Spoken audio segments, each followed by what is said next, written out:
Bon, apparemment dans chaque histoire il faut un super-héros et un méchant.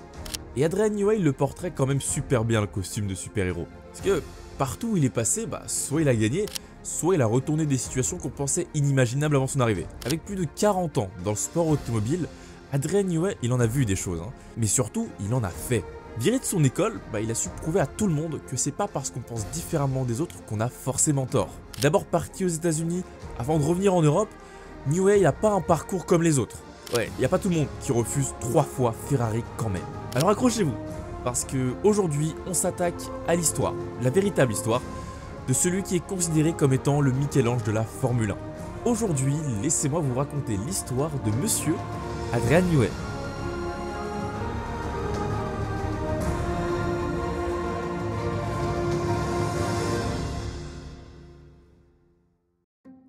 Alors, son histoire dans le sport automobile professionnel, elle démarre en 1980. À cette époque, il n'a même pas encore terminé son diplôme universitaire, qu'il envoie son CV à toutes les équipes disponibles sur la grille. Parce que Newey, depuis qu'il a 6 ans, il rêve de Formule 1. Ah oui, il était déterminé là. Clairement, le problème c'est que personne ne va lui répondre. Enfin, personne. Il va recevoir 2 offres. Une première venant de Lotus, et à cette époque, Lotus c'est un très gros constructeur. 3 titres sur la dernière décennie, c'est pas rien. Sauf que c'était pour travailler sur leur voiture de route.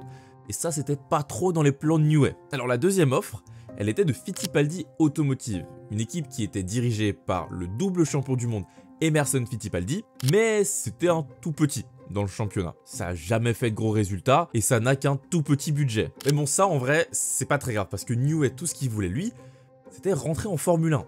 Donc il accepte cette offre.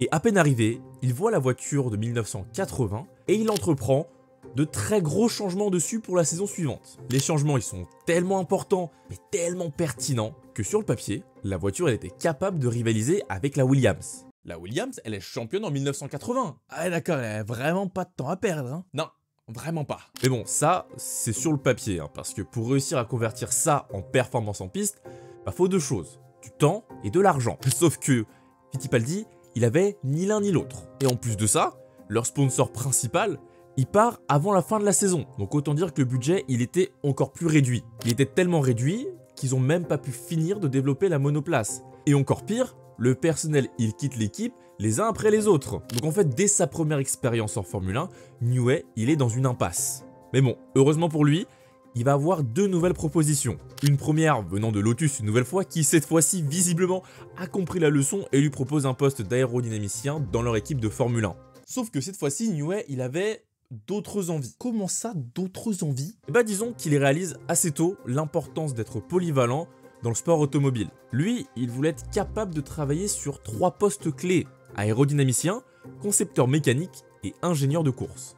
En fait, ça lui permettrait de mieux développer la monoplace en comprenant mieux le ressenti des pilotes. Donc quand la deuxième offre de March lui propose un poste d'ingénieur de piste et de dessinateur, lui il y a vu une aubaine. Et c'est donc comme ça qu'en 1982, il va rejoindre March et quitter la Formule 1, parce que March c'est une équipe de Formule 2.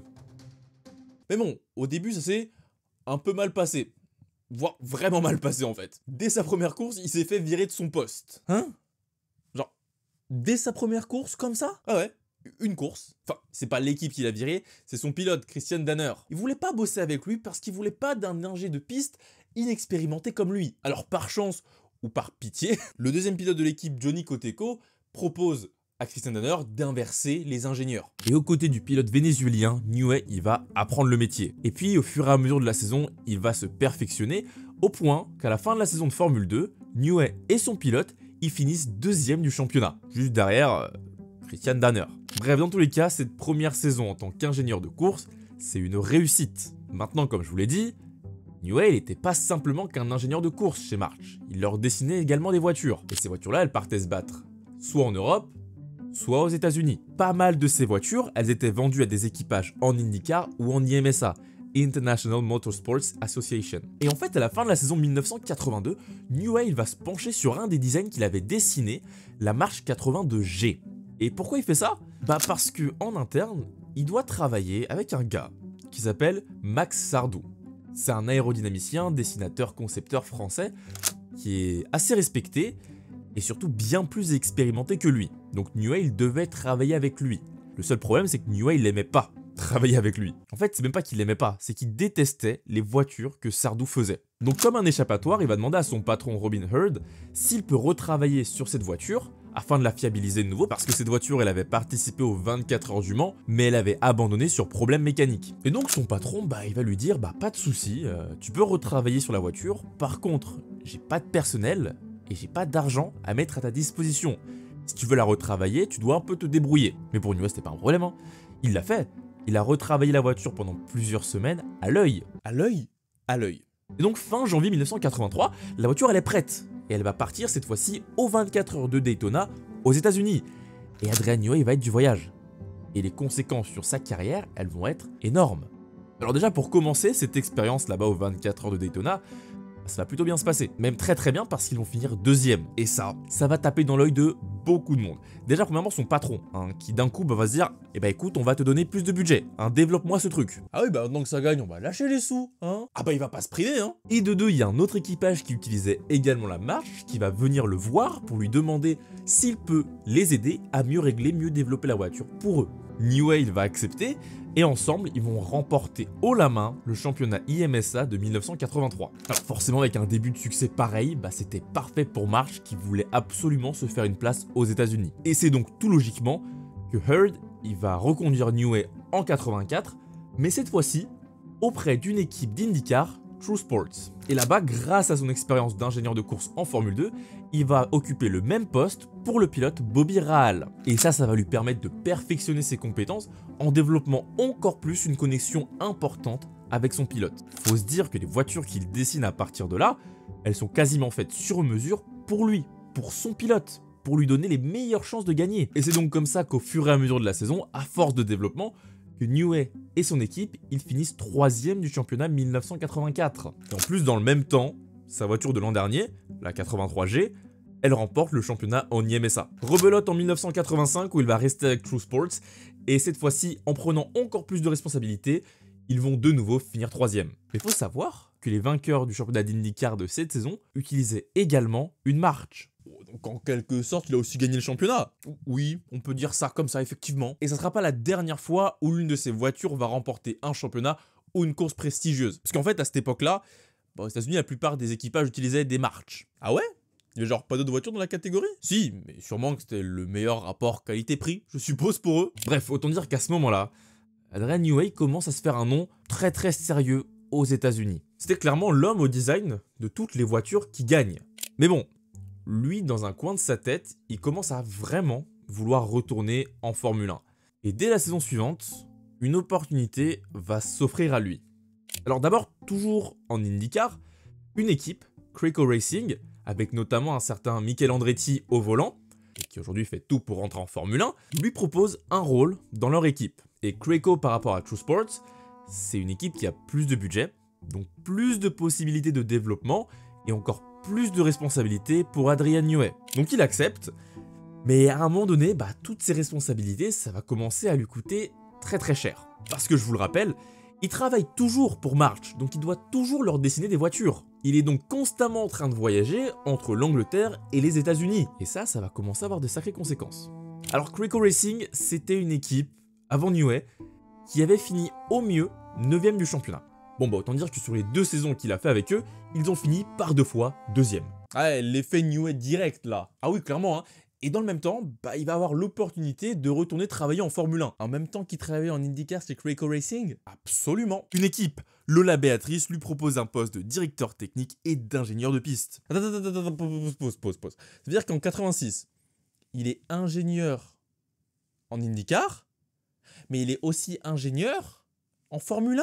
En même temps qu'il design les Formule 1 et qu'il design les voitures pour marche qui vendent aux États-Unis? Oui. Bon, ça va, le burn-out, tu connais pas, lui? Justement. Bref, au-delà du fait que ça commençait à faire beaucoup trop de trajets entre l'Europe et les US, Newey, il n'arrivait pas à se faire sa place chez Lola. D'abord, il y avait une ambiance qui était pas vraiment au rendez-vous, mais surtout, c'était des rôles qui étaient très mal expliqués. Il faut savoir qu'en 1986, chez Lola, il y avait également un certain Ross Brown. C'est quand même celui qui a travaillé avec Ferrari pendant les années Michael Schumacher, et celui qui a créé l'immense Brown GP en 2009. Donc chez Lola, ça marche pas trop bien au début, et puis de toute façon, en fait, cette aventure en Formule 1, elle va se terminer au bout de 4 mois, parce que l'équipe, elle va annoncer sa liquidation pour faute de budget après le retrait de leur sponsor principal Beatrice.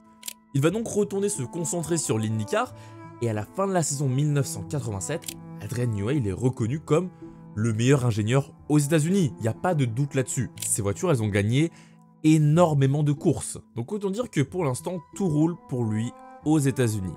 Mais malgré son succès, il a vraiment qu'une seule chose en tête, c'est de retourner le plus vite possible en Europe pour se faire une place en Formule 1. Et par chance, son patron Robin Herd, il va trouver une solution. En fait, il a passé les dernières années à chercher un investisseur pour faire re-rentrer March en Formule 1. Et il va finalement réussir à convaincre un entrepreneur coréen de financer son équipe. Et si sur le papier c'était un peu une opportunité en or, il aurait peut-être dû plus se méfier de cet investisseur. Dans tous les cas, au courant de l'année 1987, Herd y propose à Newey le poste de directeur technique pour la saison 1988. Évidemment, il accepte, même s'il a dû baisser par plus de 2 son salaire d'IndyCar. Leyton House, c'est le nom de cette nouvelle équipe où absolument tout est à construire. Et ça, c'est exactement ce que voulait Newey. Et la voiture qu'il s'apprête à designer pour cette saison-là est le plus grand design de toute sa carrière, selon ses propres mots. Alors pourquoi? Pourquoi ce design-là est le plus grand qui n'ait jamais designé? Et bien pour commencer, Newey, il va se baser sur les proportions de ses pilotes pour créer une voiture en forme de V assez étroite. Puis il va ajouter d'autres éléments de design qu'il aura acquis au cours de ces années aux États-Unis. Et voilà, sa première Formule 1 est née. Et cette Formule 1 était assez différente de ce qu'il se faisait autour. En fait, elle intriguait énormément les autres équipes parce que, jusqu'à présent, personne n'avait fait quelque chose de similaire. Mais bon, peut-être qu'elle était un peu trop différente parce que les performances en piste pendant les premières courses, elles n'étaient pas là. Après, ça a surtout beaucoup été des problèmes de fiabilité, des mauvais réglages et des pilotes qui étaient, disons-le, pas les plus performants de la grille. Mais fondamentalement, cette voiture, elle était pas mauvaise. Et avec pas mal de développement, ils parviennent en fin de saison à accrocher 2 podiums et une presque victoire au Japon. Ils vont finir 6e du championnat à un seul petit point de la 4e place. C'était vraiment pas mal pour une petite équipe comme ça. Et ça, clairement, ça a donné un énorme coup de boost et une grosse ambition pour la saison 89. Alors Newey entreprend des changements assez audacieux et ambitieux sur la voiture. Et ça va payer parce que dans la soufflerie, les résultats, ils sont prometteurs. Sauf que dans les faits, la saison 89, ça va être un véritable désastre pour Newey. Premièrement, d'un point de vue personnel, son premier mariage prend fin. Et pour Newey, la principale cause, c'est son départ aux États-Unis. Il va donc faire en sorte que ça ne se reproduise plus. Et vous allez voir, ça va entraîner des décisions assez importantes plus loin dans sa carrière. Deuxièmement, c'est que la voiture qu'il a créée, ils ont un peu du mal à la comprendre. En fait, il n'y avait pas de corrélation entre ce qu'ils observaient à l'usine et la piste. Et puis en plus, toutes les équipes de la grille ont copié ce qui a marché sur la voiture de l'an dernier, ce qui fait qu'ils n'ont plus d'avantage par rapport aux autres. Ensuite, à la défaveur d'un nouveau règlement sur les moteurs, leur partenaire Jude, il n'arrive pas à faire un moteur compétitif. Et puis pour couronner le tout, il va se faire virer en plein milieu de la saison. Ah oui, non mais c'est bon, stop là, faut le respecter le pauvre là, il s'est tout mangé d'un coup. Ah ouais, non, la vie elle a pas été tendre avec lui sur ce coup-là. Mais alors les circonstances de son éviction, faut qu'on en parle. Alors pourquoi? Qu'est-ce qui s'est passé en fait chez Leyton House? Déjà, il faut comprendre qui est l'investisseur qui met l'argent dans l'équipe. Il s'appelle Akira Akagi et il a fait fortune dans l'immobilier au Japon après avoir repris l'entreprise familiale. Et dans les années 80, il fait rentrer son entreprise dans un conglomérat d'entreprises, le Leyton House Group, d'où le nom de l'équipe. Le problème, c'est qu'à la fin des années 80, Akagi il est un peu au cœur d'un scandale financier à plus de 6 milliards de dollars, qui implique la Fujibank, l'une des plus grosses banques à l'époque. Bref, autant dire que l'argent d'un coup, fallait faire gaffe. Il a donc mandaté un de ses directeurs financiers pour aller superviser les activités et les dépenses de l'équipe de Formule 1. Et là, dans un concours de circonstances assez invraisemblable, où après la première course de la saison, le team principal de l'équipe tombe gravement malade, il a besoin d'être remplacé. Et devinez qui le remplace? Bah oui, le directeur financier. Donc début 89, Leyton House s'est dirigé par un directeur financier. Ça va pas plaire du tout à Newey, mais genre vraiment pas. Parce que les deux, ils avaient des visions des choses beaucoup trop éloignées. En fait, quand Newey voulait plus de dépenses pour développer la voiture et rattraper leur retard, le directeur financier, il voulait surtout moins de dépenses pour réduire les coûts. De toute façon, ça gagnait pas, à quoi bon perdre de l'argent, il s'est dit. Et c'est donc comme ça qu'à un moment donné, à la mi-saison, il va demander à Newey soit t'acceptes un poste moins important en interne, soit tu pars. Et Newey, il va choisir la deuxième option. Et c'est une fin assez douloureuse pour Newey parce que Bah pour lui, il y a un sentiment d'inachevé quoi. Leyton House c'était un peu comme son bébé, il avait vraiment des ambitions à très long terme. Il voulait faire de grandes choses avec cette équipe. Et il va passer le reste de sa carrière finalement à rechercher un projet similaire, un projet où tout est à construire et il pourrait sincèrement avoir un rôle à jouer dans le succès de l'équipe au-delà de simplement designer des voitures. Parce que bon, dans le même temps où ça n'allait pas avec Leyton House, Newey il a reçu d'autres propositions. Ouais, mais on parle de Newey, là, on va pas le laisser à la rue tout seul. Alors la première c'était Arrows avec un poste de directeur technique. Et la deuxième, c'était Williams, avec un poste de chef de recherche et développement. Et si la première proposition semble plus dans les cordes et les compétences de Newey, eh ben il va choisir la seconde. Il veut jamais faire ce qui est logique, lui. C'est plutôt qu'il a différentes priorités, on va dire. Notamment parce qu'il aimait l'idée, en fait, d'être moins sous le feu des projecteurs. Et puis deuxièmement, Williams, à cette époque, c'est un très gros du championnat. Il se dit que s'il va là-bas, il va pouvoir apprendre des tout meilleurs et qu'il va avoir les infrastructures pour mettre en place toutes ses idées. Après, Williams, quand il arrive, ça a plus gagné de titres depuis 87. Donc clairement, l'objectif, il est là, gagner avec Williams. Alors dès son arrivée, il se met au boulot et il se met à travailler sur la voiture de 1991. Et c'est à partir de là que Newey, il va appliquer ce qui fera sa marque de fabrique dans toutes les écuries où il passera plus tard. La première chose, c'est que si un design de voiture marche, il faut le garder à tout prix et le développer. Donc pour la Williams, il va repartir sur les bases de ce qu'il avait produit chez Leyton en 88 et 89. Ensuite, la deuxième chose, et c'est quelque chose d'assez différent entre lui et beaucoup d'autres ingénieurs, c'est de rechercher les brèches dans le règlement. C'est un tricheur en fait. Mais non, faut pas dire ça! C'est plutôt qu'il a une vision différente d'interpréter les choses, on va dire. Et donc pour la saison 91, il va trouver des innovations que d'autres n'auraient tout simplement pas imaginées.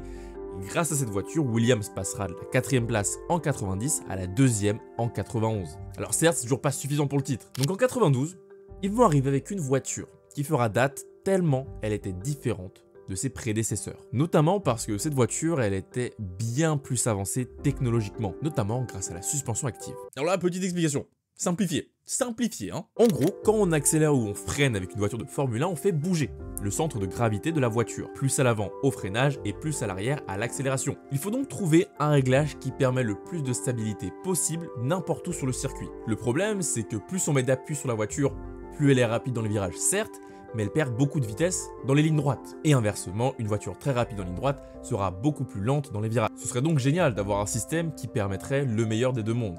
Et c'est là que les suspensions actives rentrent en jeu. Dans l'idée, elles permettent de rebalancer la voiture en fonction de sa position sur le circuit, ce qui permet donc de faire un réglage qui permet de la vitesse de pointe, mais aussi de l'appui pour les virages. Alors il faut savoir que ce système, Williams, ils avaient commencé à le travailler avant l'arrivée d'Adrian Newey, notamment grâce au travail de Paddy Lowe et de Steve Wise. Ce sont clairement eux qui sont à l'origine de ce travail. Et le rôle de Newey dans tout ça, ça a été d'intégrer ce système dans un châssis qui prendrait parfaitement partie de cette technologie. Et aussi, deuxième chose qui est absolument pas à négliger, c'est lui qui a convaincu les pilotes que c'était la meilleure chose pour eux. Parce que Nigel Mansell, il ne voulait absolument pas rouler dans cette voiture qu'il trouvait beaucoup trop compliquée. Mais Newey, il a eu raison de les convaincre parce que en 92, Williams va remporter le championnat pilote et constructeur haut la main.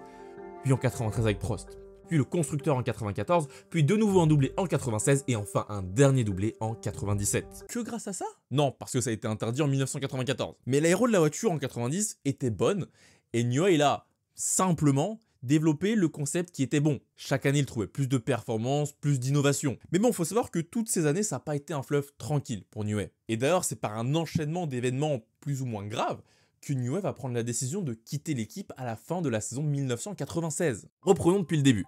Quasiment le début. Il arrive en 90 et il design la voiture de 91. Jusque-là, tout va bien. Mais fin 92, alors que Nigel Mansell prend le titre, il se fait virer. Tout simplement. Ah bah, belle manière de te remercier, dis donc. En fait, pendant la saison 91, Frank Williams, il ne voyait pas en Mansell un pilote capable de gagner un titre. Il décide donc de signer Prost pour la saison 93. Le truc, c'est que Prost et Mansell, ensemble, comme chez Ferrari dans les années précédentes, pas possible. Donc contractuellement, Prost, il a demandé à ne pas avoir Mansell en tant que coéquipier. Et le problème, c'est que Frank Williams et Patrick Head, directeur technique mais surtout le patron de l'équipe avec Frank Williams, ils n'avaient prévenu personne. même pas Adrian Newey. Ça l'a beaucoup embêté, parce que lui, il aimait beaucoup travailler avec ce pilote, parce qu'il était rapide et qu'il avait un très bon feedback. Mais également la manière avec laquelle ça s'est passé, c'est assez irrespectueux. Ensuite, évidemment, on a la mort d'Ayrton Senna à Imola en 94. À ce moment-là, Newey va ressentir un immense vide dans son travail, notamment parce qu'il s'en veut énormément d'avoir produit une voiture qui était instable. Et ce qui est cruel dans cette histoire, c'est qu'il avait trouvé la solution au problème, et que la pièce qui devait régler l'instabilité de la voiture allait arriver après le week-end d'Imola. Malheureusement, plus tard, c'est trop tard.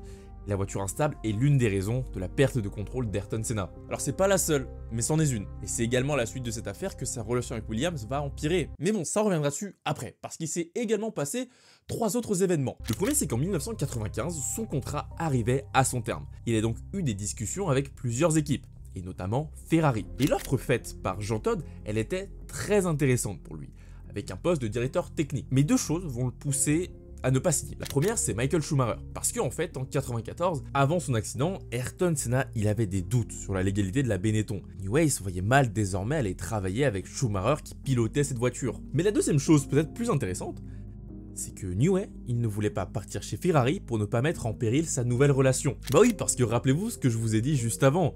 L'une des raisons de la fin de son premier mariage, c'est le fait qu'il soit parti aux États-Unis. Il ne voulait donc pas commettre la même erreur en partant cette fois-ci en Italie. Il a donc prolongé chez Williams à une seule et unique condition, que désormais il soit consulté lors de prises de décision importantes pour l'équipe, notamment le choix de pilote. Et si Frank Williams promet de respecter cette condition dans son contrat, eh bien dans les faits, ça ne va pas du tout se passer comme prévu. Déjà pour commencer, en 96, il va refaire une Nigel Mansell. Fin 96, Damon Hill est remplacé sans qu'Adrian Newey ait été mis au courant. Il va également faire signer Jacques Villeneuve, alors que celui-ci aurait dû signer seulement s'il atteignait un certain niveau de performance pendant un essai privé, chose que le pilote canadien n'avait pas fait. Ah oui, non mais chez Williams, ils sont en détente là, les contrats, c'est vraiment juste pour faire joli. Ah ça je sais pas. Et Newey le sait pas non plus d'ailleurs. Pourquoi Head et Williams, ils ont décidé de l'exclure de ces prises de décision assez importantes malgré le contrat. Dans tous les cas, ce sont ces deux événements qui auront fait comprendre à Newey que jamais il n'aura une place plus importante chez Williams, qu'il ferait mieux d'aller voir ailleurs. Enfin, pour revenir rapidement sur les événements à la suite de la mort d'Ayrton Senna, une enquête a été ouverte pour homicide involontaire, ce qui a mené Newey, Head et d'autres responsables de chez Williams devant la justice. Et là, il y a un événement qui va le marquer tout particulièrement, c'est que juste avant le premier procès, Head vient le voir et lui dit « Bah t'étais le responsable du design de la voiture, je pense que tu dois prendre la responsabilité de ce qu'il s'est passé. » Ah ouais, sacrée ambiance dis donc, je te le fais pas dire. Bref, au final, Newey quitte Williams à la fin de la saison 1996 en leur laissant comme dernière œuvre la voiture championne de 1997. Et comme souvent, Newey reste pas très longtemps au chômage, et dès la saison 1988, il rejoint McLaren pour laisser une nouvelle trace dans l'histoire de la Formule 1. Dès son arrivée, il prend le rôle de directeur technique, mais également le rôle d'ingénieur de course pour Mika Häkkinen. Et ce qui va compter grandement pour cette saison, c'est le fait qu'une nouvelle réglementation est promulguée. Et qui dit nouvelle réglementation, dit moment préféré de Newey. Déjà, il arrive dans l'équipe avec ses tout nouveaux concepts, tout frais qu'il a eu le temps de dessiner pendant sa période de jardinage entre Williams et McLaren. Sauf que ces concepts, ils étaient moins performants que ceux qu'ils avaient imaginés en interne. On peut pas gagner à tous les coups, c'est pas grave. Et ce n'est pas grave, puisqu'il y a quand même un design tout particulièrement qui va attirer l'attention des autres ingénieurs importants chez McLaren. En fait, Newey, il a eu une intuition très intéressante dans cette nouvelle réglementation. En fait, il faut comprendre qu'est-ce qu'elle dit, cette nouvelle réglementation. L'une des directives importantes veut rendre les voitures plus étroites. Et là, pas mal d'ingénieurs se disent, bon bah, si les voitures sont plus étroites, on va les faire plus courtes pour garder un ratio cohérent. Mais Newey se dit que c'est pas l'idée. Il faut faire l'inverse en fait. Si les voitures sont plus étroites, eh ben, il faut les allonger. Et bingo, c'était la bonne idée, c'était la bonne chose à faire, puisque en 98, McLaren et Newey remportent le titre pilote et constructeur avec Mika Häkkinen. Une première depuis 1991. Magic Touch. L'année 99 sera également synonyme de réussite pour eux, parce qu'un deuxième titre pour Mika Häkkinen, même si bon, ils vont pas réussir à prendre le constructeur, notamment pour des histoires de l'égalité de monoplace avec Ferrari. Ouais, donc tout va bien, il arrive, ça gagne alors que ça n'avait pas gagné depuis super longtemps. Non, franchement, le transfert top. Qu'est-ce qui peut mal se passer là? Franchement, c'est parti pour 4-5 ans à que gagner. Ouais, non. Je vous ai déjà parlé de Ron Dennis. J'avais très légèrement parlé de lui dans la vidéo traitant des 10 années de McLaren entre 2014 et 2023. Et si vous vous en souvenez, on pouvait entreapercevoir que Ron Dennis c'était un sacré caractère. Et bah justement, là on a une autre preuve avec ce qu'on appelle l'incident de la piscine. Alors l'anecdote se déroule à l'été 2000, quand Ron Dennis il invite chez lui Adrian Newey et Martin Whitmarsh. Et à ce moment-là, Ron Dennis, il les convoque pour une chose bien précise. Qu'il souhaitait obtenir d'eux, c'était une forme de loyauté à l'équipe. En fait, il souhaitait qu'à terme, les deux deviennent responsables de l'équipe. Le jour où lui décide de s'écarter de la direction. Et l'histoire a prouvé qu'il y en a un qui a dit oui et un qui a dit non. Alors pourquoi? Pourquoi Newey n'a pas souhaité donner sa loyauté et devenir à terme CEO de McLaren comme Whitmarsh? Eh ben, parce qu'à ce moment-là, Dennis, il ne donne pas une échéance. Il sait pas en fait à quel moment il va se retirer. Et ça, Newey pouvait pas l'accepter. Il ne voyait pas donner sa parole sans un minimum de contrepartie, un minimum d'assurance de l'autre côté. Et en refusant de donner sa loyauté à Ron Dennis, sa relation avec lui et Martin Whitmarsh ne sera plus jamais la même. Il y a plusieurs problèmes qui vont suivre cet événement. Le premier, c'est sa prolongation de contrat en 2001. Dennis lui propose un contrat beaucoup moins important qu'en 98. Et si Newey n'est pas motivé uniquement par l'argent, pour lui, c'est important d'avoir un salaire qui reflète la valeur que l'équipe lui accorde. Il va donc refuser ce contrat et signer une lettre d'intention pour rejoindre Jaguar où il retrouverait son ami Bobby Rahal qui était devenu team principal de l'équipe. Mais bon, quand Ron Dennis a eu écho de cette histoire, il a tout fait pour garder Newey dans son équipe. Il est quand même allé chez lui le supplier de rester, hein? Mais pourquoi? Enfin, il avait qu'à lui proposer un bon contrat dès le début lui aussi. Ouais mais bon, que veux-tu? Alors Newey finira par accepter.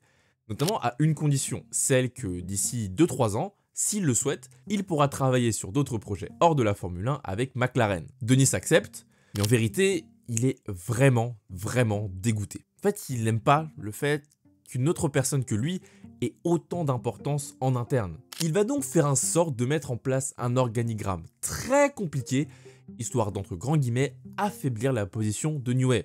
Le seul problème, c'est que cet organigramme diablement complexe était également diablement inefficace. Il a délibérément tué sa propre équipe pour une histoire d'ego, sérieusement? On reviendra sur le cas de Dennis un autre jour, ok? Parce que pour l'instant, moi chez McLaren ça marche plus du tout. Alors McLaren pendant plusieurs saisons, ça n'arrive plus à gagner, notamment par la faute de cette organisation catastrophique, mais aussi parce que l'atmosphère de travail est, on va dire, peu recommandable. Il y a de nombreuses décisions assez hasardeuses en interne. Et Newey se sentait fatigué. Il voulait un nouveau challenge, quelque chose qui l'animerait beaucoup plus que ça. Et c'est à ce moment-là où il va finalement réussir à trouver le projet qu'il a toujours désiré avoir depuis qu'il est rentré dans le sport automobile. Ça ne vous aura sûrement pas échappé au cours de cette histoire, mais Adrian Newey a toujours voulu s'impliquer dans des voitures au-delà de simplement les dessiner. Clayton House, il le considérait un peu comme son bébé, qu'il a jamais vraiment réussi à développer plus que ça. Williams et McLaren, c'était déjà des grosses équipes et institutions avant son arrivée. Alors fin 2005, il cherchait un nouveau sens à son travail, un objectif plus grand. Et c'est là qu'intervient un certain Christian Horner et la toute nouvelle équipe sur la grille, Red Bull. En 2005, il faut savoir qu'il venait juste d'arriver et que tout était à construire et que non, Red Bull, c'était pas un projet où tout le monde se disait dans 10 ans c'est eux les futurs champions. Il y avait beaucoup de scepticisme autour d'eux. Mais ça n'a pas découragé Horner et Red Bull. Et au fur et à mesure de la saison, il va trouver plusieurs moyens de rentrer en contact avec Newey. Ça marchera petit à petit, histoire de prendre contact avec lui, jusqu'au jour où simplement Helmut Marko attrape Newey dans le paddock, se présente à lui et lui donne sa carte de visite. Efficace le tonton Marko? Efficace, je sais pas, mais direct, oui. S'ensuit une rencontre, des discussions et une impasse. Une impasse car Newey, il demande le même salaire qu'il perçoit chez McLaren. Et Red Bull, dans un premier temps, ils sont vachement refroidis parce que c'est quand même une sacrée somme qu'ils demandent. Mais finalement, après avoir réalisé que c'était peut-être leur chance et leur solution pour devenir un jour une grande équipe, ils acceptent. Et dans le même temps, McLaren accepte de le laisser partir parce qu'ils sont confiants sur le fait que leur structure ne dépend pas d'un seul homme et qu'ils seront capables de vivre très bien sans Newey. 6 titres à 0 depuis qu'il est parti. Ouais, non, il y a des hot takes, vaut mieux pas les prendre. Vraiment pas. Newey est désormais prêt à se lancer dans cette nouvelle aventure qu'il attendait en quelque sorte depuis toujours. Et dès son arrivée, il ne perd pas de temps. Il va renvoyer toutes les personnes qui ne sont pas entièrement consacrées dans le projet, qui instaurent une mauvaise ambiance, qui créent des sous-groupes et qui ne cherchent pas la performance. Il fait construire des infrastructures importantes, histoire de se mettre au niveau des meilleurs. Il va aussi travailler avec Horner, histoire d'avoir le partenariat moteur avec Renault, parce qu'il ne pensait pas qu'avec Ferrari, il pourrait gagner. Et ça va leur prendre plusieurs années où l'équipe ne gagnera pas. Pire, en 2008, ils vont finir derrière leur équipe petite sœur, Toro Rosso. Mais Newey, grâce à son expérience, il savait que c'était ultra important d'avoir des bases saines afin de développer un projet. Et puis surtout, il avait en tête la nouvelle réglementation de 2009. Et vous connaissez la chanson, qui dit nouvelle réglementation, dit membre préféré de Newey. Et comme d'habitude, il va trouver une brèche dans le règlement qui va faire briller Red Bull. Mais cette fois-ci, il y en a eu un qui était plus malin que lui et qui a trouvé une autre brèche qui était plus efficace. Et cette brèche, elle s'appelle le double diffuseur. Alors en 2009, Red Bull ne prend pas le titre, c'est Brown GP qui va gagner. Par contre, elle va gagner en crédibilité parce qu'ils vont gagner plusieurs courses et ils vont finir deuxième du championnat. Et à partir de 2010, ils vont devenir inarrêtables. Newey et ses équipes qu'il a bâties entièrement autour de lui peuvent travailler sur une base saine et développer la voiture au fur et à mesure que le règlement change. Et ça gagne beaucoup, vraiment beaucoup. 4 titres pilote et constructeur et 41 victoires. Les voitures, elles marchent jusqu'à fin 2013. Parce qu'après en 2014, il y a la nouvelle réglementation moteur. Et là, Red Bull, c'était plus compliqué. Parce que c'est une réglementation qui touchait le moteur et non pas le châssis. Et là, Newey peut pas faire grand chose, à part aller voir Renault avec Horner et leur demander, les gars, comment on fait pour avoir une voiture plus performante avec vous? Et là, il y a l'anecdote de sa rencontre avec Carlos Ghosn, où clairement, le patron de Renault lui dit, moi je suis là, juste parce que mon équipe marketing me dit d'être là. Ah, ça, à l'esprit de compétition, top tier. La clim. Ah oui, il fait très très froid chez Red Bull d'un coup. Et à partir de là, s'ensuit une période très compliquée pour Newey. Clairement, il n'avait plus aucun goût pour la Formule 1. Il reçoit certes des offres de Mercedes et de Ferrari, très intéressantes encore une fois de la part de chez Ferrari. Mais lui, c'est pas ce qu'il veut. Il n'a pas envie de partir. Tout ce qu'il veut, c'est juste autre chose, d'autres projets. Donc après plusieurs discussions avec Horner, ils vont trouver une solution. Et cette solution, elle s'appelle le Red Bull Advanced Technology. Grosso modo, c'est une nouvelle entité où Newey pourra travailler sur des projets en dehors de la Formule 1. Son temps sera désormais divisé en 50-50 entre cette nouvelle activité et la Formule 1. Les voitures entre 2015 et 2018 ne sont plus entièrement du ressort de Newey, à tel point que certaines années, il n'avait même pas idée des modifications réglementaires avant la première course de la saison. Ça va lui permettre de souffler, prendre du recul et de nous donner de très belles créations. Cette voiture, vous la reconnaissez ou pas? Si vous avez déjà joué une fois dans votre vie à Gran Turismo, les derniers en tout cas, vous avez sûrement déjà roulé avec. C'est Newey qui l'a dessiné. Et sinon, dans la vraie vie, on a eu le droit à l'Aston Martin Valkyrie, 3,5 millions de dollars. Voilà. Si jamais vous avez le budget, n'hésitez pas. Mais bon, 2019, il va revenir petit à petit, s'impliquer de nouveau grâce à leur nouveau partenariat avec Honda. Et enfin, récemment, avec la nouvelle réglementation de 2022, où certes, il était assez réfractaire au début, mais finalement, il a pu trouver des choses très intéressantes à faire. Et il nous l'a prouvé à tout le monde. Malgré 40 ans de carrière, il n'a absolument pas perdu son coup de crayon. La Red Bull de cette nouvelle réglementation, elle met une claque à tout le monde. Les chiffres de Red Bull avec Verstappen et Perez sont affolants. À l'heure où j'écris ces lignes, c'est 42 victoires en 49 courses. Et je ne compte même pas les courses sprint. Mais il va jamais s'arrêter en fait, Newey. Disons que la retraite, c'est pas un concept qu'il apprécie particulièrement. Maintenant, il reste une dernière question à se poser. C'est où est-ce que Newey sera pour la réglementation de 2026? Les rumeurs l'envoient aux 4 coins de la grille, Ferrari, Aston, Mercedes. En réalité, tout est possible. Mais ce qui est certain, c'est qu'Adrian Newey, il aura marqué de son empreinte le sport automobile en général, par ses designs certes, mais aussi par sa longévité. Plus de 40 ans au plus haut niveau, c'est pas donné à tout le monde. Alors on ne sait pas quand est-ce qu'il s'arrêtera, parce que lui-même ne le sait pas. Il ne nous reste donc plus qu'une seule chose à faire, c'est d'apprécier le temps qui reste à ce super-héros dans notre magnifique sport, qui est la Formule 1. Merci à tous, merci Adrian Newey, c'était Georges, salut.